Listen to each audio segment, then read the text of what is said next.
just think is overrated. Santiago asked me, he goes, "Oh, so you don't believe in analytics?" And I told him, "No, that's not true. Not that I don't believe in analytics. I just think that it's so new. It's still not giving.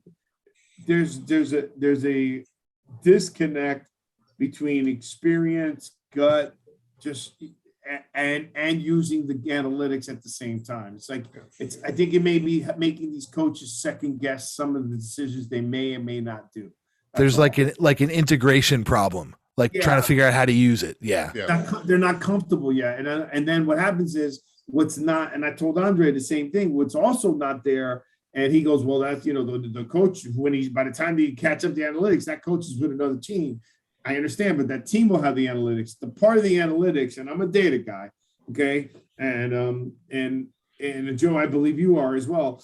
The part of the analytics is now they have to enter the data, right, of did it work, right? And that data, you can't enter it until it's after the fact. So until you make a gut call, right? Yeah. No. So you go with the analytics. Like in that case, the analytics says to go for it. They went for it, didn't work. And they got to do other things and keep adding that data back into the analytics, saying, hey, what? And the coach has to go in and put in, I wouldn't have done that, right? He's got to make a choice. That's the only way those analytics, that AI is going to get to some degree of getting as close to the best decision making outcome possible. Well, that's interesting because let's play video games. That's my, and when we talk about analytics for football, I do believe there's a place for it, but I mean, if we're going to be pushing analytics so far, why are we even playing the game? Why don't we just have everyone play Madden from here on out? Come on, John. Analytics should be part of the game on paper, bro. It's not like you don't. It's not like we didn't use analytics. It's just but more back robust. It's more computerized. It's more non. That's what I'm saying. It's and we're relying more on that than our eyes. Than what we've seen.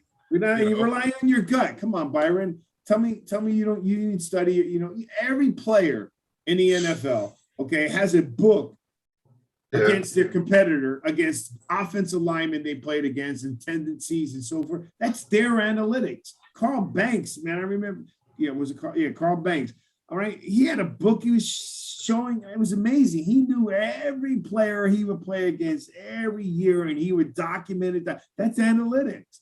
But then but he's documenting that. He's getting orders. The field people are doing it. That's like, okay, the Dallas Cowboys, what they do for years. They had the computer, that they ran all the people through the computer, and you had to be a certain height or a certain speed, to be whatever. That's all computerized.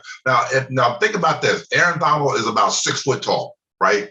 He is not the typical size for a defensive lineman, not even close. And you know what? We're going to take him off the board because he's not 6'4".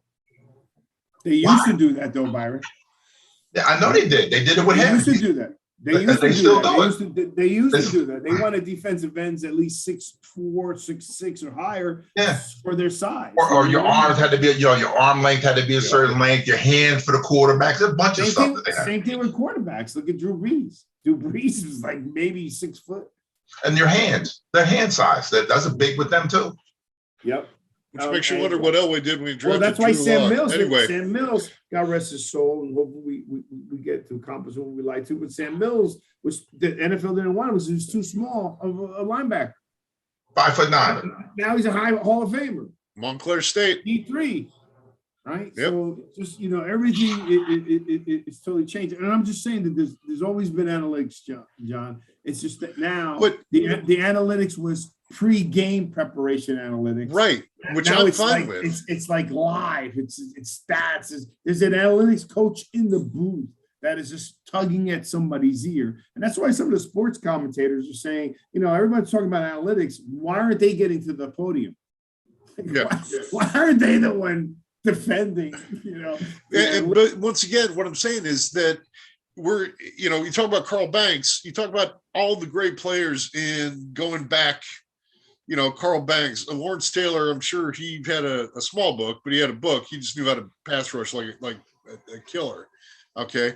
But they know tendencies by film study. Okay. They know it up here. And it's not like, oh, someone's going to come to Byron. Here's your sheet for this week. It's going to tell you what this person's going to do. So how does the active? It's not the sheet for a week. It is live.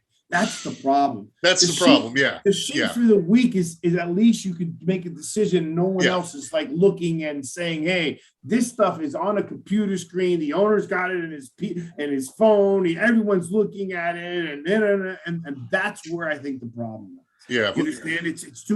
It's too open, public within your domain of your organization. When you start seeing it showing up on the screen during the game, that's when it's a problem.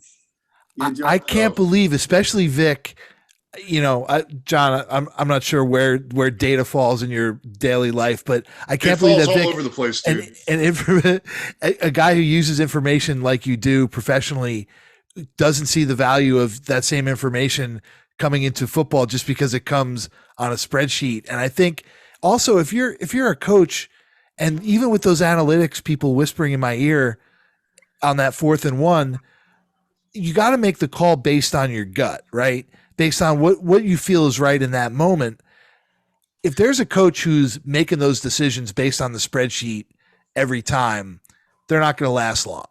But I think it's funny that like you all are saying, the information's always been there, but somehow the act of putting it on a spreadsheet and on a tablet that's on the sideline makes it evil. I mean, it's just, it's all in how the coaches use that information. Whether they use it. Joe, we're saying the same thing. I don't know where maybe. Yeah, I wouldn't say it's evil, dude. I'm telling you the same thing. What I was saying to you is I'm saying the same thing. We've always used it. I always believed in it. We had its tendencies, but you also had to have some gut instinct, right? Yeah. I mean, there's a gut instinct that, this thing is too long. They're going to throw the ball to Cooper Kupp. They're going to throw it to Jefferson. My gut was going to tell me, I don't care what it is. My gut inside me instinctively has a feeling this is what their tendency is going to go. Yeah. But sometimes their tendency is to go against the tendency. Yeah. Right. Okay. Number one. Number two, what I'm saying to you is that the coaches, that's why there's been a lot of coaches having problems. I think there's a combination that they're not always going with their gut, and they're going with the analytics, and some of them are going with their gut. Right. So I think you're seeing that in the bad coaching decisions, because like Byron goes, analytics. Well, why is he saying that? He's saying that because they made a decision based on analytics. He didn't say, he's not saying the analytics because the coach just said, well, screw analytics, I'm going to go with my coach, with my gut. No, it's interfering that fine line of, the day someone sold them on analytics that is live, because it's a live feed today, right? So think about it. It's not like before several years ago, the quarterback would come back to the sideline and they would send them already pre-printed pictures, right? Remember that? Mm-hmm. Yeah. Right. But live. That was like us on a string, right? On a string. Right. Yeah. Look at this picture. Now he's on the tablet and he's immediately seeing. So I'm just saying to you, it's migrated towards that. The one your boy smashed though. Well, and here's where I end up making a reversal, because now I want to blame the stupidity more than the tool. Where before I was trying to defend the bad decision. Now it's there's still a human that has to convert that image on a tablet into a strategy and into a play call. So, but it was a dumb play. Well, some of them are just giving it the data, and then I don't think that their coaches are comfortable between which the coaches. Think how fast coaches are getting fired. Yeah. Most fired fast, and you guys know this too, having played and coached in so many different organizations. Football coaches aren't necessarily the most technically forward people, by rule. And I think that because there's no new young ones yet. Yeah. Well, there are now. It's a bunch of them. Yeah, young ones, and then the young ones are going to go with it. And they're going to go. A lot of things are taking place. All I'm saying to you is, there's a place for it. I think it will get better. I do think, Joe, that the guys are making decisions based on, look, I commend. It's because of the analytics that coaches have been more ballsy, and that's gut. I'll commend them on that as well. So I don't think it's all bad or good or anything. I'm just apprehensive of the fact that the blend hasn't worked enough yet, right? It's like a Moneyball, right? They never won the championship using Moneyball. Yeah, I like the fact that it encourages, like you said, ballsy calls, because I like chaos and I like going for it on fourth down and I like 2-point conversions, and I think there should be a lot more of it. So I think that's why I get bristly when people try to condemn analytics as a blanket thing, because it's not the numbers' fault that the coach made a bad decision. Analytics is the devil. No, I'm kidding. I'm just kidding. Yeah, but it's like the commentators were saying the same thing when I told you. Remember how bad I was about they should fire the Los Angeles Chargers coach when he went for that fourth down, right, on the 20-yard line. I mean, you can't look at it that our percentage of getting a 4th and 1 is 70%. So on the 20-yard line, let's go for it. I mean, those two don't add up. They just don't. Not to me. Right. Again, so I'm just saying to you that somewhere along the line, right, you can't, is one thing about making some ballsy decisions. There's another thing of knowing when to don't be so brazen, right? Because you're going to end up out of the playoffs. Well, and I think we can all admit that I'm a lot dumber than you. So my option to take a stupid chance should not come as any surprise to anyone. Joe, I don't think you're stupid at all. So don't play yourself down. I mean, out of everyone here, I'm the idiot. So I'm always. So me and Byron can agree that both of you are dumb and dumber. I will. Byron, really? Really? No, not me.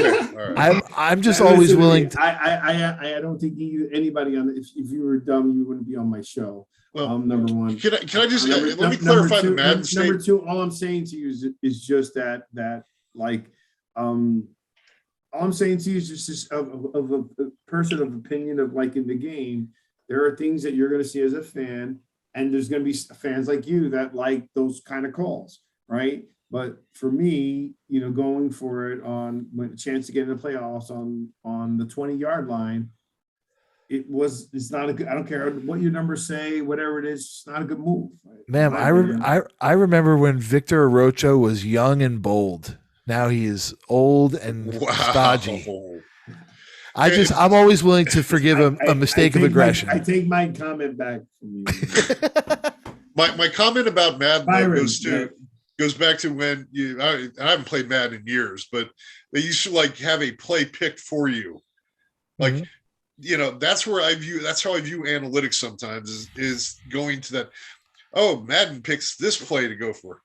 I want to run the sweep. I don't want to run straight up the middle, So because what that AI did is, even small as it was at that time, it said, hey, this will be a great play to go for. And that's kind of where my fear of analytics comes in, if I'm being honest. Because whenever I'd run up the middle, like I said, I'd only get stopped 3 yards short and have to punt.